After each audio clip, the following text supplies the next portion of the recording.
Okay, this is Susan West, and I'm in Hatteras Village talking with Jeff Aiken today. And today is January 14th. 12th. Jeff, do you go by Jeffrey or Jeff? I answer to either one. Okay. And it's Aiken, right? Correct. What's your birth date? 9/29/51. And where were you born? Hampton, Virginia. And is that where you grew up? Yep. Okay. What type of work did your parents do?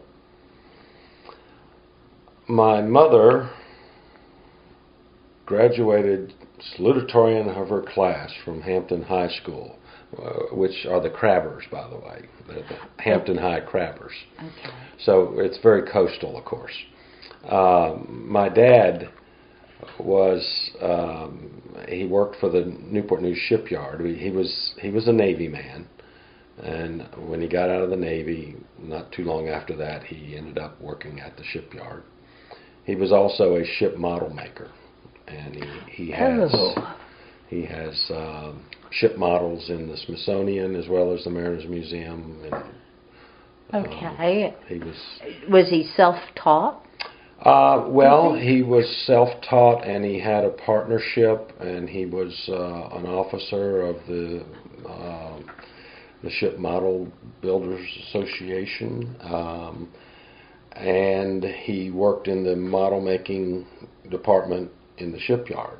So if they had the Forrestal, I would have a model of it in my garage sometimes. I had to. Wait, so the shipyard made models the in shipyard addition would to big real boats? Absolutely. They had to model it first. That was part of the process, and I believe it still is today. Okay. That he would sometimes do a model of the nuclear rooms on a nuclear submarine, and they would then do full-scale models of the ships as well. So it was quite interesting. And then he would turn around and do on the pleasure side, on his personal side, he would do skipjacks, and I've got a dory that he built. That's one of my favorite things. Talking about skipjacks, can you tell me a little bit about Ada Mae and I know you've told me that before, but there's the family connection, and I can't recall that. So to the Ada Mae? Yeah. Well, Ada Mae is my grandmother. Okay. Which is the quickest way to make that connection. Okay. On your mother's side? On my mother's side, yes. And where did Ada Mae live? Ada Mae was born in Swan Quarter. Okay. And raised in Swan Quarter in Hyde County, across the Sound. Okay. Her father is George Washington Hodges, and he was a farmer. Wow. An entrepreneur of sorts. He had a lumber mill, sawmill, and they had farm equipment. There were 11 children. Was Ada Mae the oldest daughter? Ada Mae was the next to the youngest. Next to the youngest. Okay. And it was her older brother, Ralph Hodges, who built the Ada Mae. And when he was building it, he didn't know what he was going to name it, but he was charged with watching little Ada Mae while he was over there tinkering around with that boat. Uh-huh. And so she was there with him almost daily while he was building it. And so it was only natural that he named it after her. And so, did he build other boats? He built another boat that I'm sure he built some unnamed boats, but he built a trawler named after my aunt, who is Mildred Hodges, and that was the name of the trawler. We believe she's on the bottom somewhere. Okay.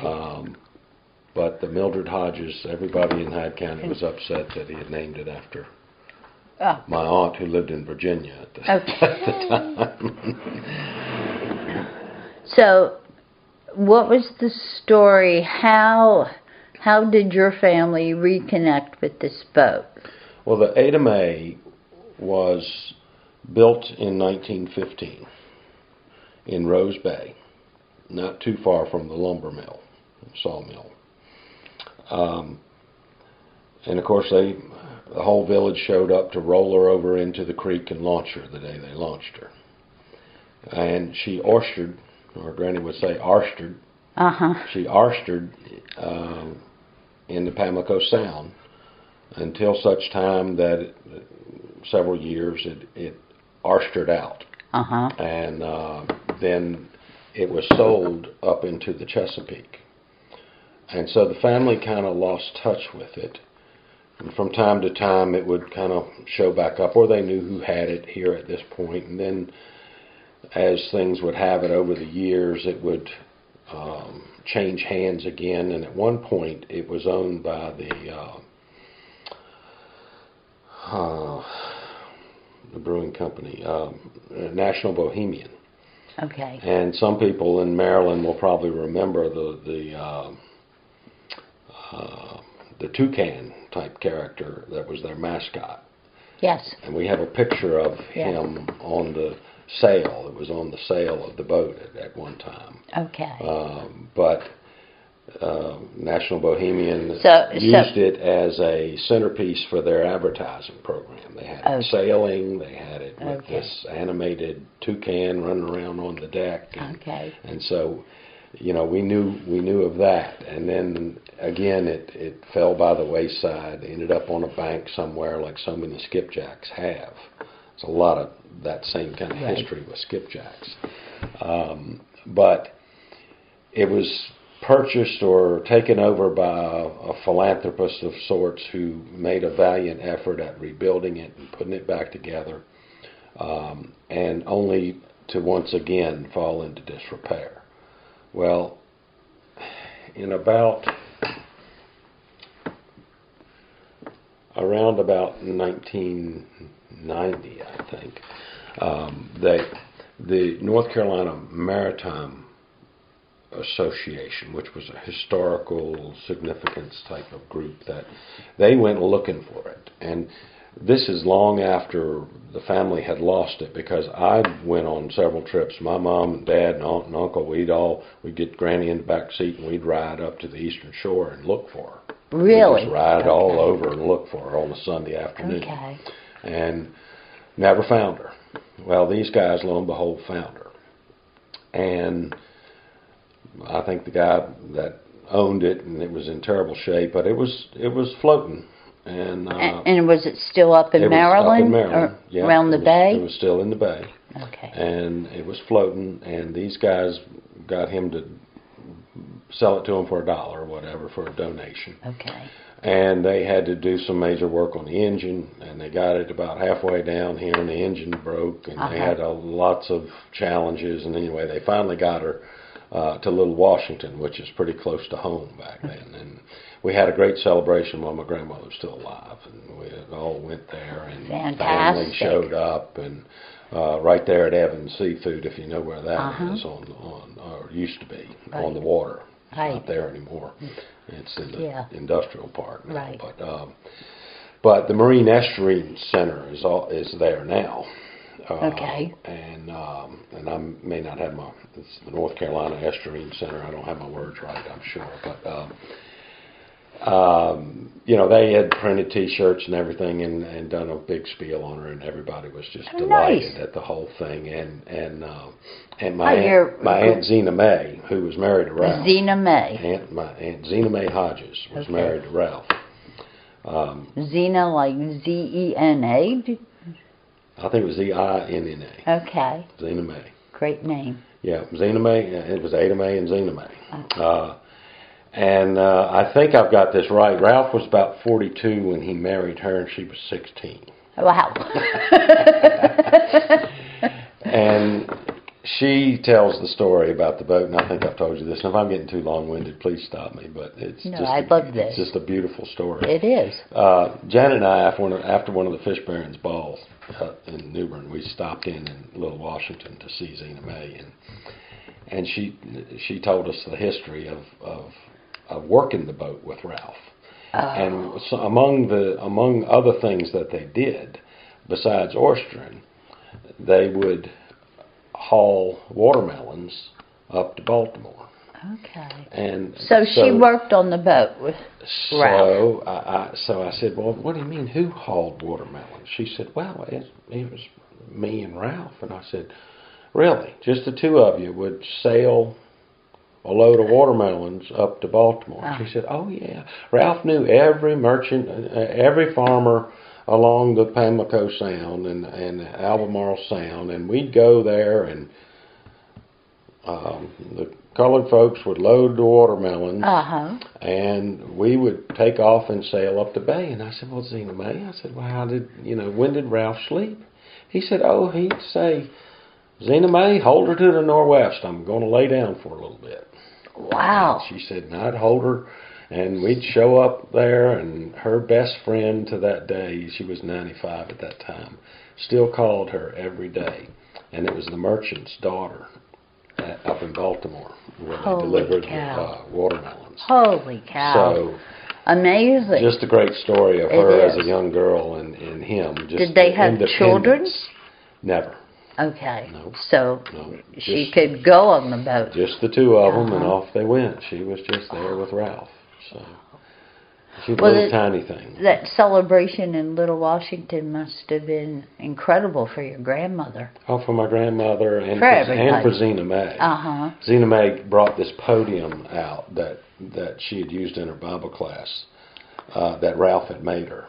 And so she used that to give her presentation. And she's about 4'11". He talks with a real high voice.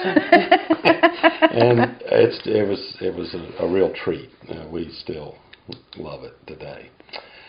So the Ada Mae was rediscovered.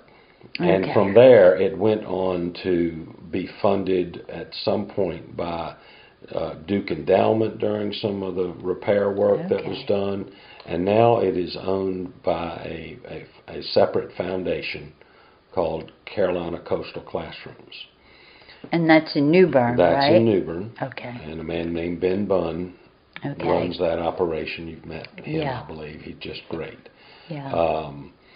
They take incredible care of the boat. My sister's on the board. And what did they use it for? Do they take students out on it? They use it as a floating classroom. They'll take it out and they'll haul a tri-net and bring in all types of sea life to show the children. They use it for to bring the Christmas trees. They come in and do a Christmas thing in New Bern. Everybody prepays and buys their Christmas tree, and the Ada Mae hauls it in. This year, they brought it to the Ocracoke Pirate Festival, and it was actually the adventure was Blackbeard's boat. I can't remember the Jane. The Jane was the attack boat that the government used when they captured him. So the Ada Mae, I've got some pictures from that. It was a blast being over there. So the crews, the Blackbeard reenactors from Beaufort and the Blackbeard reenactors from Hampton all came to Ocracoke. And Silver Lake was lit up with black powder, cannon fire. They had cannons on the Ada Mae and the boat from Beaufort. Okay. And they enacted the battle. Was Ada Mae a citizen's boat in the battle, or it was the government boat? Okay, government boat. It was the guys who got Blackbeard's head on a stick. I guess. Fantastic. So they do a lot of things with it. And well, talking about Ocracoke, you mentioned a couple of months ago that your family had discovered that they might have roots connections with Ocracoke. Absolutely. It's actually been almost a year ago now. But for whatever reason, we got interested in Ancestry.com. Janet did, and got me involved in it. And we went back. We'd always searched back on the Hodges side of the family, and we'd known where Grandpappy, they called him, here with the long beard, he was Grandpappy. That is a long beard. Yeah, and that's Ada Mae standing to his left side there. Do you know when that photo was taken, or roughly? He lived to be 99. Wow. And so did Ada Mae. And my Mildred Hodges is 93, and my mother will be 90 at the end of this month. Okay. So this is March of 1947, and he was 92 at the time. And yeah, I don't know if you've ever heard that song. Forget who it was.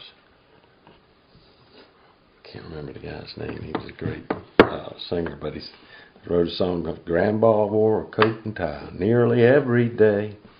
Yeah. He did. Was that John Prine? John Prine. Yeah. John Prine. Yeah. So he could have been talking about Grandpappy, because there he is. Yeah. And there Suited up. He's always suited up. So the lady to his left is Mahala Gibbs Williams. Okay. Of course, we know there's lots of Gibbs and Williams over across the Sound. And Sammy Williams in the fish business. So how does she hook up with the Hodges? Well, I don't know how they met exactly, but what we found is when we went back up her line, her lineage, it took us to Ocracoke. Okay. Okay, and it's documented. I mean, this is not a suspect anymore. This is documented through lots of record. But when you go all the way back to where we couldn't go any further, and it takes us to John Williams, who in Philip Howard's book, Digging Up Uncle Evans, we chronicled several things, but one of the things in here was about William Howard. When he purchased Ocracoke Island in 1759, he turned around and sold it to his friend John Williams. Oh. And John Williams was my 6th great-grandfather.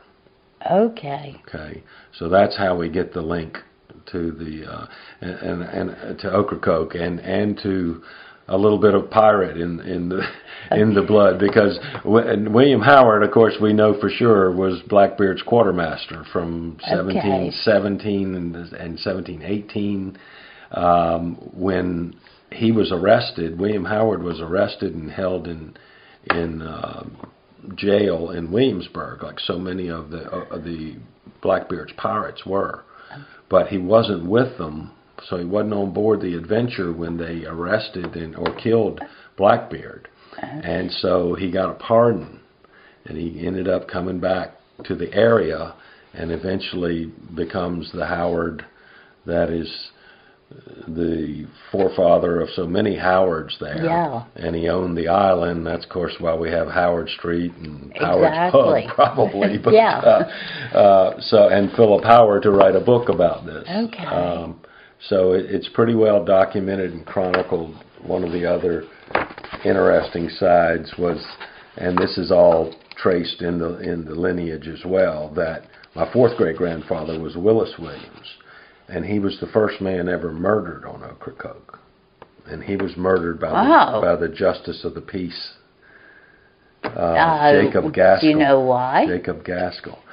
Well, the book will tell us that it was suspected to be over a property dispute.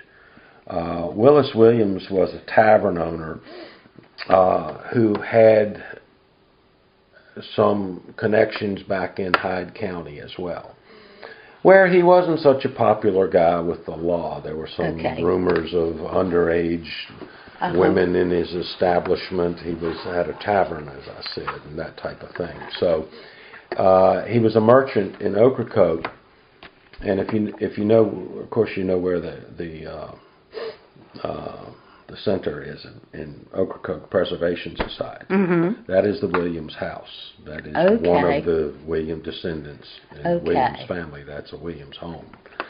And, of course, Philip and Amy Howard perpetuate the legend that on a given night you can see a man in the upper portion of that home behind the curtains with half of his neck blown away. And was that Willis? That's supposedly Willis. Okay. And so, but Willis was engaged in an argument that was pretty well witnessed. And it seems that as much as, since you know about Silver Lake used to be a marsh, a bog. And yet it still had a connection where it flowed out into the Sound, which is pretty close to where the inlet is now, where the ferries come to go. And the argument took place right out there at that point of land. And it was about in Ocracoke you had pointers and creekers.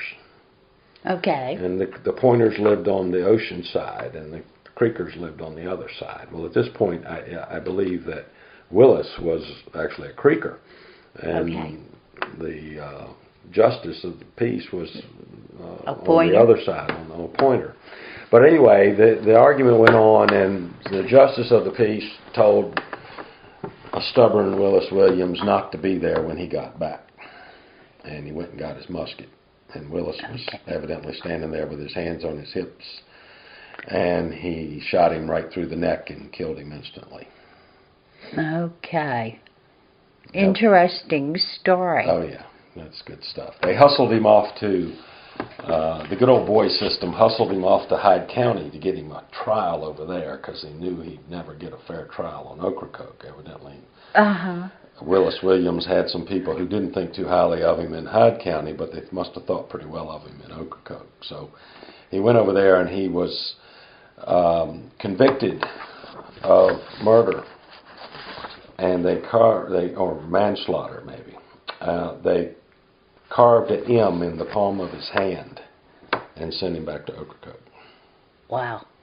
Wow, what a story. They said he wouldn't shake hands with anybody with that hand after that. What a tale. It's a great tale. Philip Howard tells it even better. But, Philip's an incredible storyteller. Yeah, it's fun. It's a fun tale. But all that's in this chapter here of his book. And lots of other stuff as well. Wonderful book. Okay, so I discovered that suddenly after I've been here for 32 years, that maybe I belong here in some kind of odd way. Yes. And so, there didn't used to be an inlet back then. Ocracoke was connected to Hatteras, and so a lot of the Williams in Buxton and in other areas have reluctantly said that I might be kinfolk. That's too funny. Absolutely. Well, when you were growing up in Hampton, did you come down here for vacation?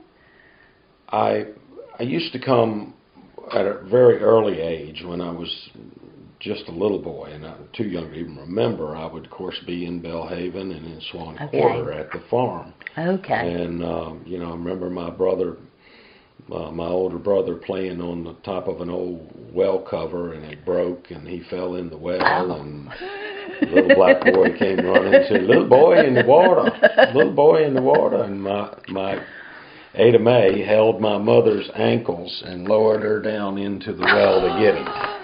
So that's one of my memories of that. And that would have been in the 50s.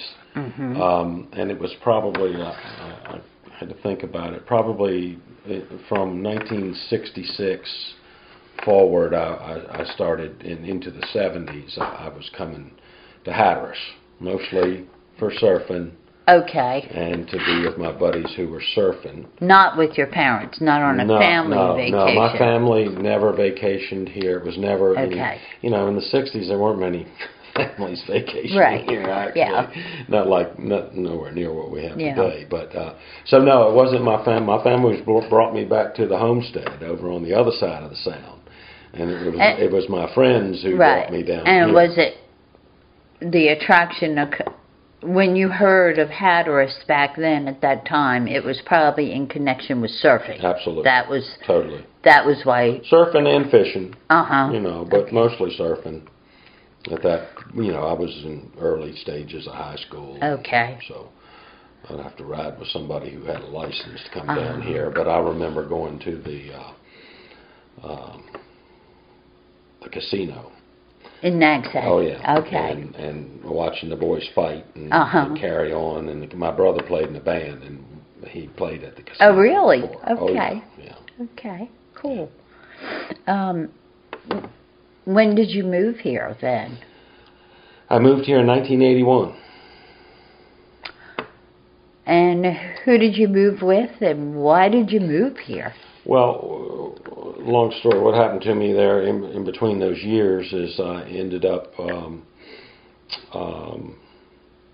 working my way through college, albeit short of a semester. Okay. From getting a degree. I never finished. What did you study? I studied psychology. Psychology. I wouldn't have guessed that. And now I sell dead fish. Who'd have known? Okay. I think it was self-help program, actually. And what kind of jobs did you do when you were in college? Well, right out of high school, I was made head teller of Virginia National Bank, and I was in the management training program at Virginia National Bank. Okay. And I wasn't very happy with that because I saw a lot of money, but I didn't get to keep much of it. And I wasn't very patient. Looking back, I should have been more patient. Because a lot of I trained people that became the president of that bank. But I left that and had a wild hair that I might like to be down in Florida with a friend of mine whose father had been a commercial fisherman out of Hampton, and he had a little 40-foot wood boat called the Belinda, and he made the migratory passage every year. He would sea bass fish out of Wanchese and Hampton. Okay. And then he would slide on down the way and stop in Sebastian and king mackerel fish and follow the kings all the way down to the Keys. And I got a little taste of that visiting down there. And his son bought a boat. And so I went down there. Okay. And to Florida. I went down there without $10 in my pocket, probably. Right. And myself and another friend found a way to make it work. We found an old abandoned cinder block ruin with no roof, and we cut bamboo and palm leaves, and we made a roof, and we clammed in the Indian River and got a little handout at the fish house when we could get some work there at the fish house. And before you know it, I had an old timer offer me to go fishing with him on a king mackerel boat. Okay. And so I went out bugging and jigging the Florida style of king mackerel fishing for hire. I'd done it before with my friend and his dad down in the Keys on visits, on vacations, if you will. And was this out of Sebastian, that area? It was out of Sebastian. It was in Sebastian where I got my first start, and actually, came home covered in blood and a big smile on my face, and I remember well, I got 40 cents a pound for my kings. But I thought I had died and gone to heaven because I had the best time, and I just looked at the guy and said, "Are you going to pay me to do this? I get paid to do this?" So that hook is still buried somewhere down deep in me, and I blame that guy for where I am today. or give him credit. Well, I don't know which. So was it after that experience that you came here, or I came back up. Back to Virginia? I came back up to Virginia, and I just got away from that. I actually Another friend from Hampton was graduating from Virginia Tech in a couple of years, and he beckoned me up there to help him. He was starting a manufacturing company and manufacturing waterbeds and frames. Okay. And so we had a waterbed business. Okay. Well, still water related. Still coastal somehow. Yeah. But we ended up with 6 stores in Virginia. We Really? had a chain of Environs waterbed stores. Okay. Yeah. And we had a wholesale structure we built in High Point at the furniture market, right by the National Furniture Market, International Market. And so we did a lot with it until we ran into a wall. And that's when I decided it was time to go back to the Outer Banks. Okay. Or time to go to the Outer Banks. Then I had yet another Hampton friend, David Price, who you remember. I remember David. And David had been down here and was successfully commercial fishing and charter boat fishing, and he, told me to come down. And my first daughter, Ashley, had just been born in January of '81, and shortly thereafter, my wife and Ashley and I all came down and moved in with David Price. Okay, was that here in Hatteras Village? It was at Brigands Bay. Brigands Bay, okay. Yeah, Bonner was our neighbor, if you know where that is back there, where Bonner lived. Yeah. So you got down here, you moved in with David, and did you fish with David? Yep, I commercial fished with David, and David taught me how to twist wire and rig baits, and I got a job on a charter boat with Ivy Batten. Okay, I remember that name. Sea Lady, and I kind of cut my teeth with that, and I continued commercial fishing and charter fishing. I got a captain's license in 1987. I just looked that up, and that was mind-boggling. So yeah, sometime shortly, I guess before that, I got a real estate license. And I sold real estate for a midget for a number of years. Okay. Until I just, they put the water moratorium, and they could date that, and then the building moratorium simultaneously. Right. That was like the 2 or 3 months after I got my license. Okay. So that's when I went back to Sales fishing. weren't flush. It wasn't looking very good at the time. So you went... I went back to fishing. Charter boat or commercial? Both. Yeah, we would take the Captain Squid, of course, and I've put over 100 boxes of sow trout on the Captain Squid. We had a net reel on the Captain Squid. Okay. And so we caught more kings. That boat caught a lot of fish back in the day. So yeah, I never got real serious about charter boat fishing, and because in the process of running the Captain Squid, and David had another boat, the Big 'Un, if you remember the big 46 Jarvis Newman that Jimmy Sidwell ended up with that boat years later. But we took those 2 boats, and we were very dissatisfied with what we were getting from the local dealers for fish. Where did you sell at that time? We sold. What was the name of that place? At that time, there were about 9 fish houses on the island. And at some point, I sold some bottom fish to Eve at Cape Hatteras Seafood. Okay. But we also sold some fish to Quick Pack. Yeah. If you remember, Quick Pack was sitting there where Steve Bailey's Steam Shack is now, I guess. Yeah, Stan. And yes. I can't remember Stan's last name. Right. But for a long time. Well, for a period when Rob was working with Ted James, they sold Quick Pack. Ted sold there. Yeah. Right, he sure did. I remember the soured croakers or something on Ted's before. Or maybe it was trout on Black Tuesday, if you remember Black Tuesday. The biggest trout kill in the history of this island. It was unbelievable. It took days to clear the nets. I do remember that. Nasty. Yeah. Anyway, it was during that period that I was selling there. But, you know, we were never getting much for fish back then. And we had grown up in Hampton. We had friends in the fish business in Hampton. Sam Rust, we knew, and the Amory's we knew. And so we just decided we'd do a joint venture. We bought her with the help of John Coleman. And who was John Coleman? Who owned Hatteras Harbor Marina, who created Hatteras Harbor Marina really from nothing. He got the permits to dig it and participated with the guy in Virginia Beach who then ended up owning the adjacent land. Anyway, he built the building and did all of that stuff and created Hatteras Harbor.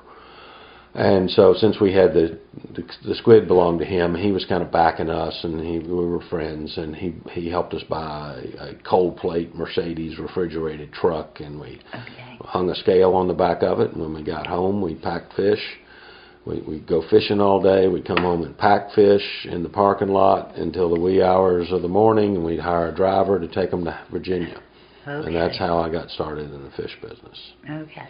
And was that with David? I was with David at that time. And then shortly after that, David, went through a divorce, left the island, and I continued to do that. And John Coleman and I, John offered to build me the building that is now where we clean the fish, the other Jeffrey Seafood, the West at Hatteras Harbor. And we built that together. And what year was that? That was 88. Okay. Yep, that was 88. So we built that, and that's when I really started buying fish from other boats. And that's when it became Jeffrey Seafood, not just Jeff and David selling fish.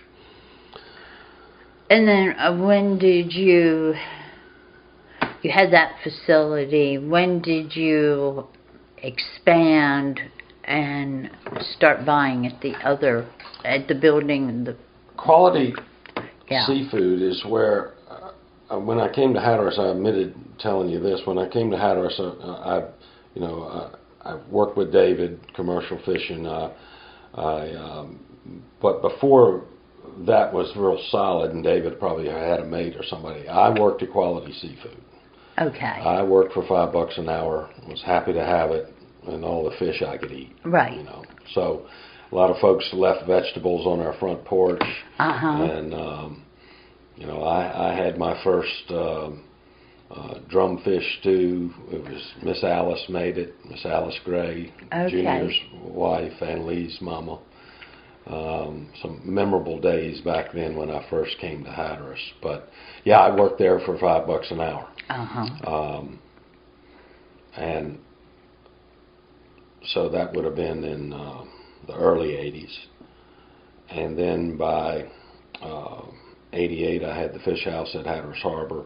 And then it would be only 10 years ago, 1994, Quality left their lease over there. Right. And Michael Peel approached me about would I be interested in leasing that fish house from him. Okay. And I did. And then a couple of years later, I bought the property adjacent where all the docks are tied up. Okay. So I still lease. And you bought that from Michael's uncle? Uncle. Yeah, Uncle Lee. I mean Lee. Yeah. Nacy is the other uncle. Right. But yeah, Uncle Lee Peel. Okay. Who was really responsible for putting the fish house there, and he was. Yeah, he really was the powering fisherman force there. Nacy fished also, but Lee was the big time fisherman. Do you know why Quality moved out of there? Why they decided to give up that lease? I never heard anybody really tell me, in their own words why, but I think they gave up the lease because it just wasn't economically viable to them. They were in the crab business in a big way back then. Right, that's right. And I don't think the crabbing has ever been the same. I think it went through a period, I don't know why it was better back then, but the high salinity of our crab waters here lead to mortality sooner. And I never made any money buying crabs much, Uh-huh. you know, except certain times of year with basket markets. But they had picking houses and that type of thing up in Elizabeth City. That's they right. would pick and process crabs too. So they had plenty of other things to do, Uh-huh. and they, for whatever reason, decided to move out of Hatteras. If I didn't know you and walked up to you and said, you know, what do you do for a living? Do you describe yourself as a fish dealer or, you know, a fish buyer? What, you know? Absolutely. I'm, as far as my occupation, I'm first a seafood wholesaler. Okay. That's how, on some form, you would write. Yes, okay. I write seafood wholesaler if somebody asks me my occupation, and that includes, you know, having packing houses and also buying seafood from buying and selling other dealers seafood. Okay. So, as a seafood dealer, is there anything like? Can you describe a typical day? I mean. You get up in the morning, do you have any idea of how much product you might have coming in that day that you have to move? Well, absolutely. You can't move the product that's coming in that day, so you don't worry too much about that. It's the stuff that you pack the night before, typically, that gets shipped that following day. Okay. So as the trucking schedule goes, primarily, it's more common to have a report from my managers. In today's world, they send me a text with a picture of their notebook or an invoice that I've told them to create. Okay. And so I know what my inventory is as long as I have my phone. Right. So, and I always have my phone. So. You know, then I can plan. But my typical day it centers around things typical to any business owner, dealing with equipment, cash flow, employees, vendors, in this case being commercial fishermen, a customer base that reaches from Canada to California to Japan to down into Florida. So the continental America, or North America, I should say, in Canada. Your customer base. How did you develop that? And you know, is that pretty consistent, stable, or is there fluctuation? You know, how would you describe your relationship with those folks? Well, there are some typical markets in the fish business that have been there longer than anybody cares to remember, probably. I mean, the Fulton Fish Market in New York, for example, is stationed in this population center that has obvious merit for distribution. In Boston, Baltimore, Philly, Atlanta, several of those major locations are not just hubs because of their population, but they're also because the logistics from here allow me to get to those markets. Right. Okay. So as I learned more about the fish industry and better got a handle on logistics, I started to broaden my customer base, and that's invaluable. Why? More options, more competition for the product. More, customer in Canada may pay me a fixed amount where I might have to sell to on consignment. In the traditional market in New York, you sell your fish on consignment pretty much always. You can ask for a certain value, And there's risk in that as well, because if the market's stronger there that day, they'll pay you what you asked for, not what the market was. Okay. And if it's not stronger, they're going to pay you what they're going to pay you anyway. So I accept when I put fish into a consignment market, I pretty much have to do it with in a trust relationship. And those relationships don't survive. Not all of them survive. Okay, so you get stung, you lose some money. It's consignment, right? They've got the product, and suddenly one day they're gone. So that trust relationship. I mean, it takes great trust on your part, but then wouldn't there be times when you might be in a situation to help those folks out? Well, absolutely. It's a give and take, like any other relationship. And the tried and true relationships are where there's always flexibility. And I had a customer call me back the other day and say, look, he said, in his New York voice, he says, look, I got to thinking about this, and it sounds like it means more to you than it does to me. It's only 1,200 pounds of fish, and actually I think what had happened is he did learn that I was accurate in describing to him that some of my competition was paid better for the fish. He said, it's only $200 for me. That's nothing, Jeff. The things you do for me, I'm going to send you a check for $200, okay? And I'd argued with him for 2 days about it prior to that. So it's also,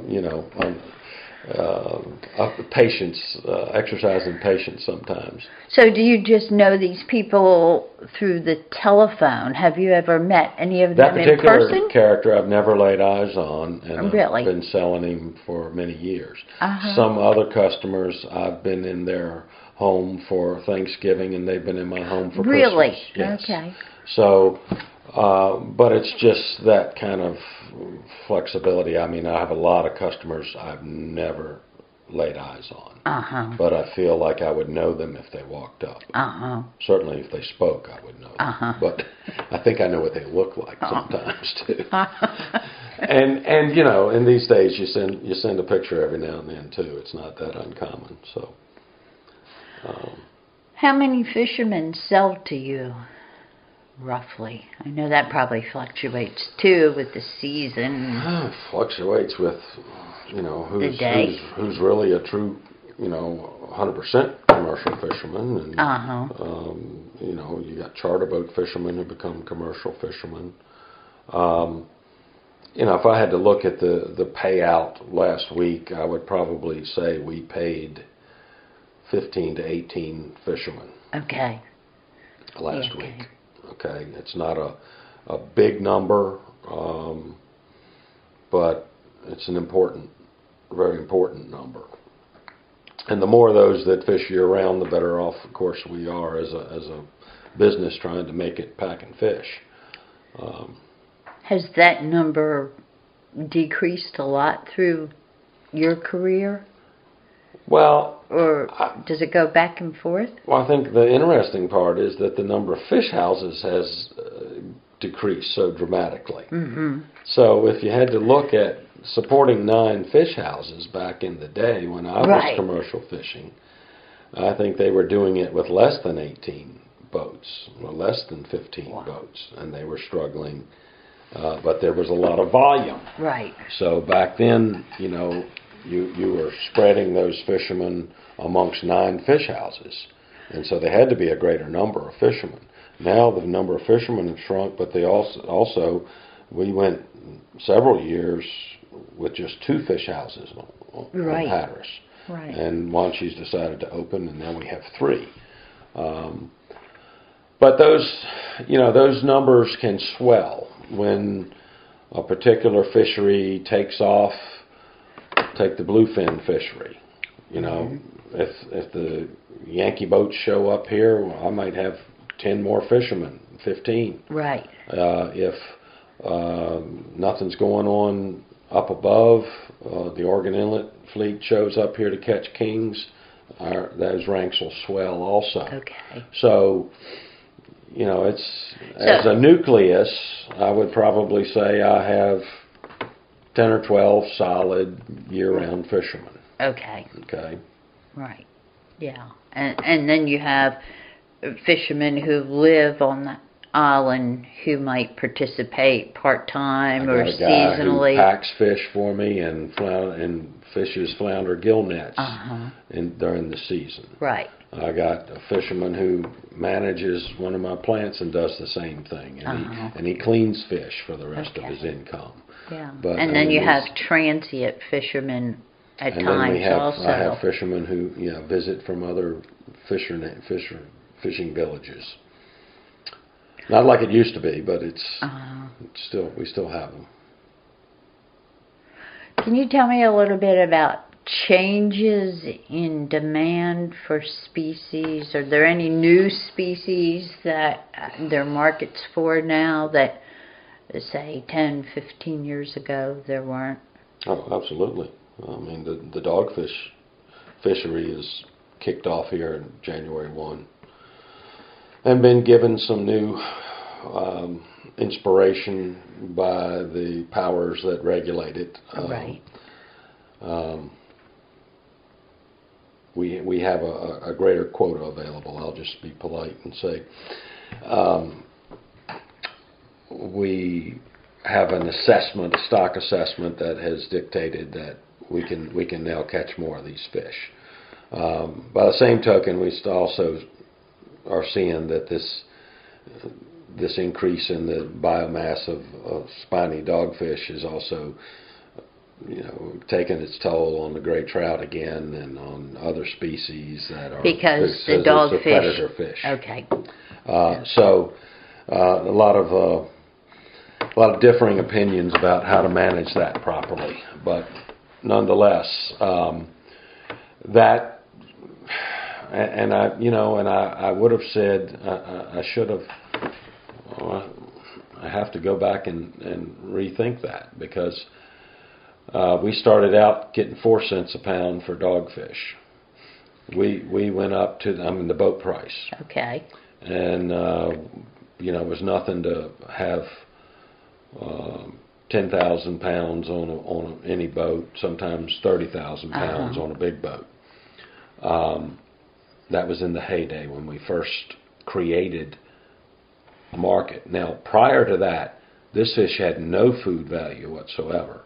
And it was just a destructive fish that would tear up our nets, eat our trout, and it had no value at all. And where these fish were most dynamic was up north, and that fishery was developed up in the Massachusetts area, if you will, up in the New England area. With help from our federal government, correct?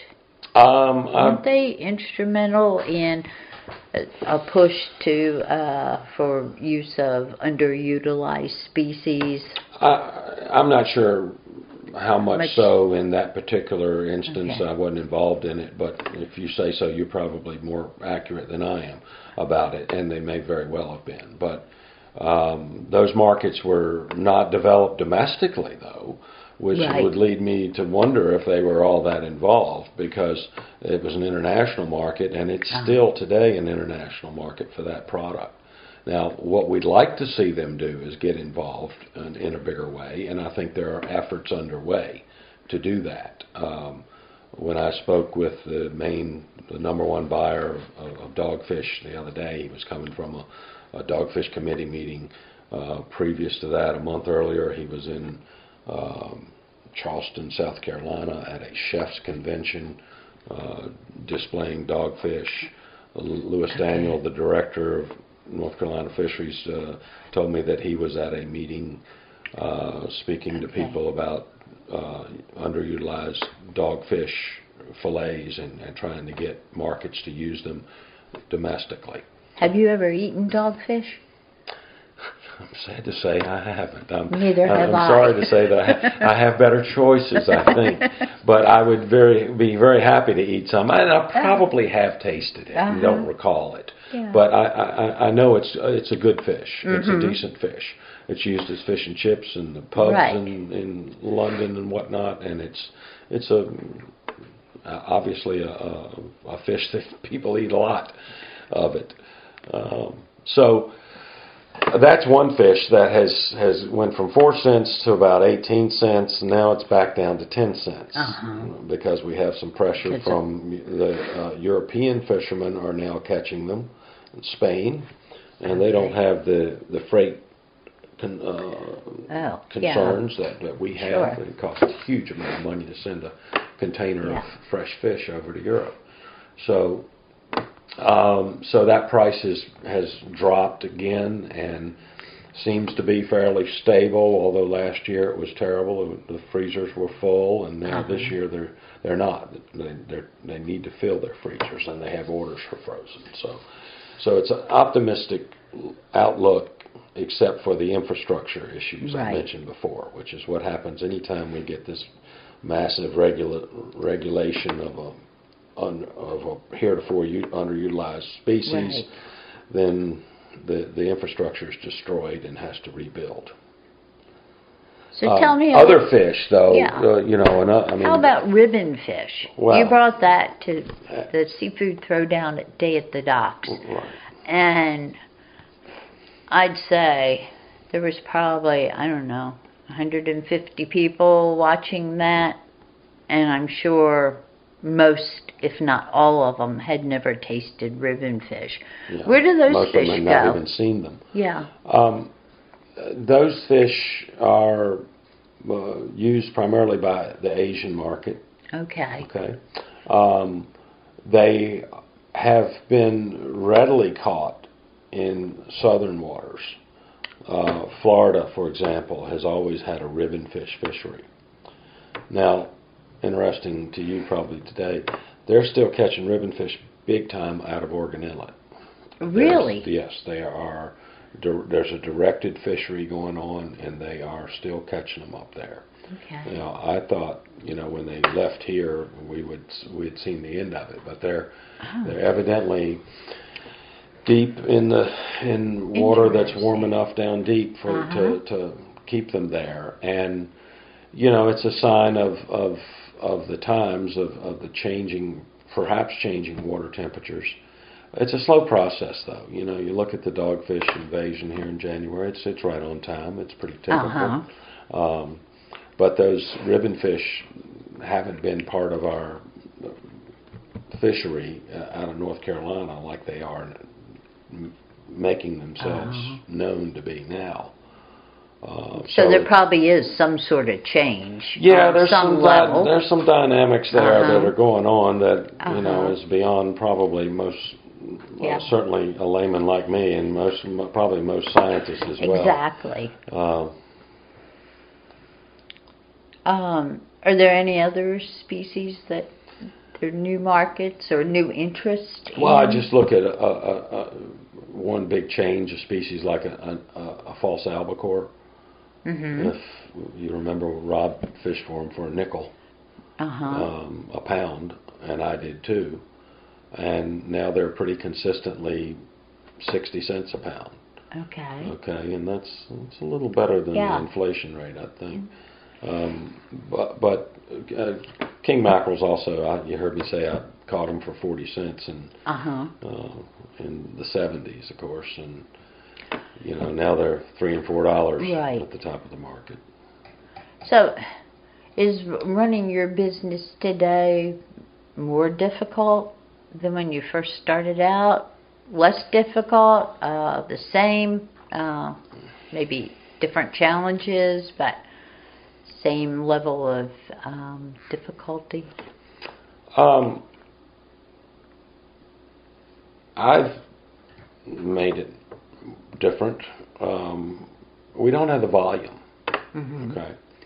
I mean, we used to rely on volume. Right. And when you have volume, you can't be too much of a stickler on price. because you're the one that's holding the fresh product that's got to go somewhere. Yeah. It's either going to a freezer or it's going to the fresh market. Okay.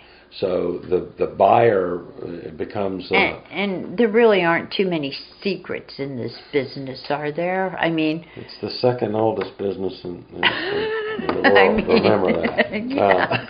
I mean, when you start making contacts and calls...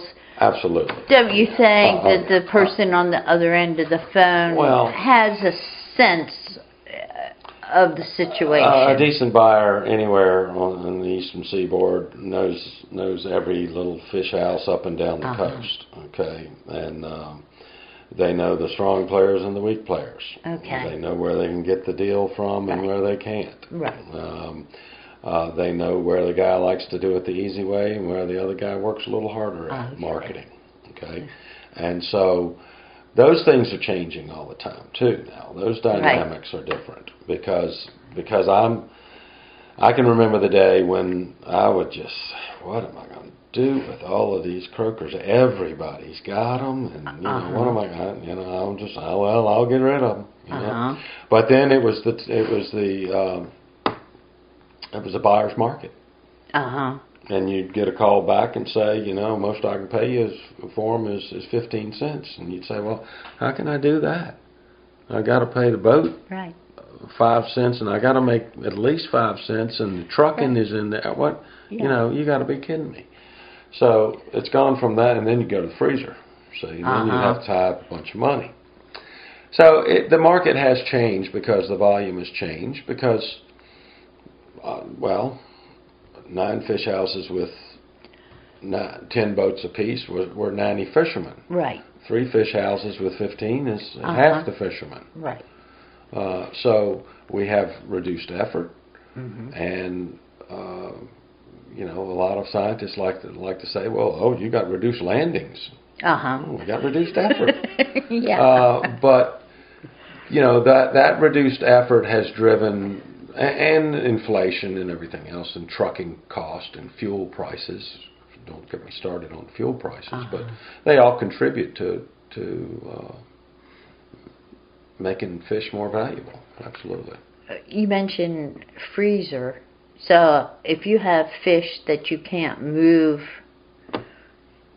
right now, it goes into freezer? Well, there's certain fish that are easy, quote unquote, easy to freeze whole. Okay. Your more exotic fish need to be filleted, processed properly, and frozen. Okay. And so the big processor who's set up to do that in a volume scale becomes the big bad buyer who has the power.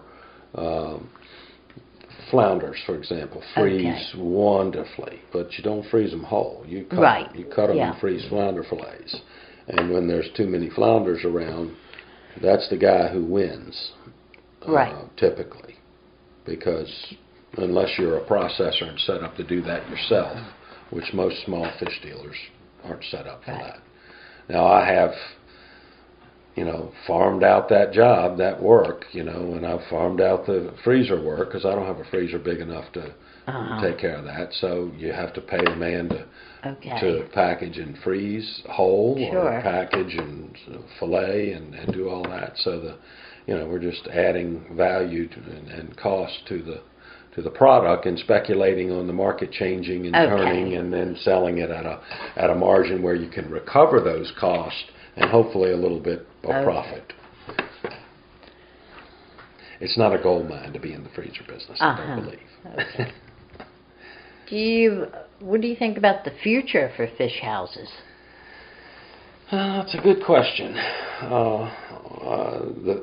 The future is, what I think about it is probably not an important question, but...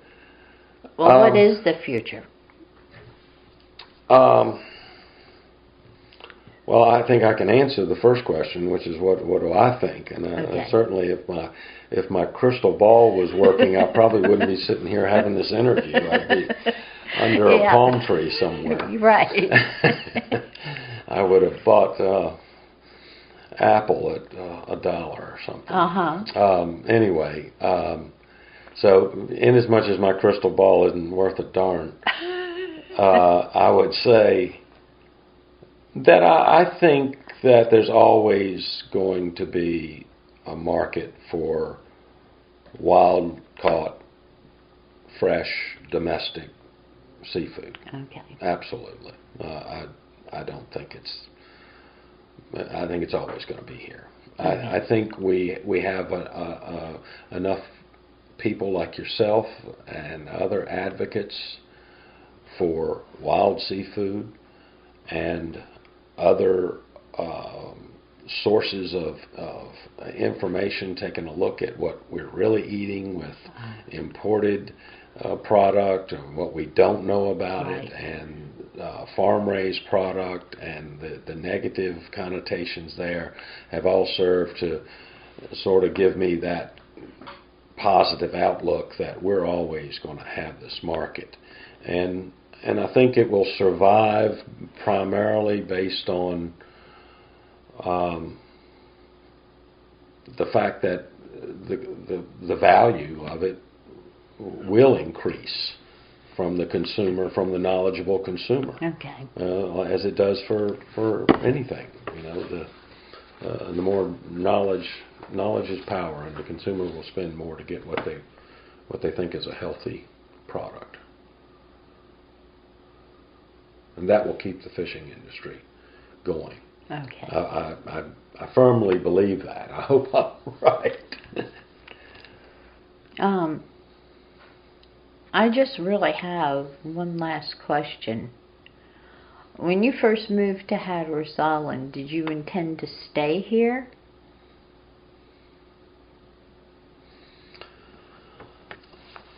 Let's see, I was 30 years old. Uh-huh. A lot of 30-year-olds probably would know exactly what they're doing, but in the words of my 93-year-old aunt, she told me, "Now, Jeffrey, when you get to be 40 years old, you need to know what you're going to do with yourself." Uh-huh. So I wasn't one who had his feet in concrete about knowing this any more than I am today, I don't think. I think it's a little late for me to be making magical life changes right now. But at 30, I think I was still flexible enough that I was trying it out. I was checking it out. I was like Rob was when he showed up down here and went surfing and discovered pound netting and fishing and the sound and in the ocean. And there were a lot of folks like that. Absolutely. Who came in that time frame and ended up staying. Yeah, absolutely. And I think that continues today. These Outer Banks call people. And people, try to find a way to make it work. And whether it's fishing or advertising, like the folks with the B&B we spoke about earlier today, he came down here when he was 17, and he found a way to make it work. He just sold his company for millions and millions of dollars, and started another one after he got through his non-compete session. Yeah, so I think you're right. There's an attraction here that compels people to figure out, okay, I like living here. How can I think make it? I'll say this and try to pat all of us on the back a little bit. Not saying it's an entrepreneurial type of atmosphere. You don't come down here and get a job at the paper mill. Right. Right. You just don't. Now, you might come down here and get a job in the tourist industry, and work in an office nowadays.